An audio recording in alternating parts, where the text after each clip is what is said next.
हाँ, मैं गुस्से की बहुत तेज हूँ। अपने अजीज तरीन शख्स को भी बुरी तरह से झाड़ कर रख देती हूँ। लेकिन अगर मैं मोहब्बत करने पर आऊँ तो इतनी मोहब्बत कर सकती हूँ कि तुम्हें इस बात पर शक होने लगे कि तुम वाकई इस काबिल हो। कभी कभार लोगों की असलियत का पता होने के बावजूद भी खामोश रहकर सिर्फ ये देखा जाता है कि इनकी आखिरी हद क्या हो सकती है। खूबसूरती किसी अमीर घर जन्म ले तो रौब की अलामत समझी जाती, और किसी गरीब के घर जन्म ले तो फकत आंखें ठंडी करने का सामान समझा जाता।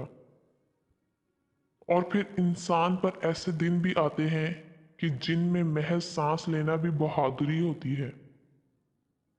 आप किसी पर जितनी मर्जी जान छिड़कते हो, जरा इख्तलाफ करके देख लें, जान जाएंगे तुम्हारी औकात क्या है। लोगों से मुखलिस होना बेवकूफ़ी नहीं होती, बल्कि आला ज़र्फ़ी होती है, वरना चालाकियाँ किसे नहीं आती।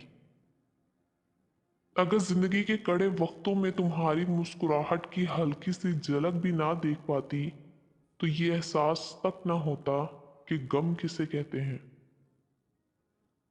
और मोहब्बत की खूबसूरती तो यही है कि बाजारों में छुप छुप कर मिलने से बेहतर है कि महरम बनकर मिला जाए।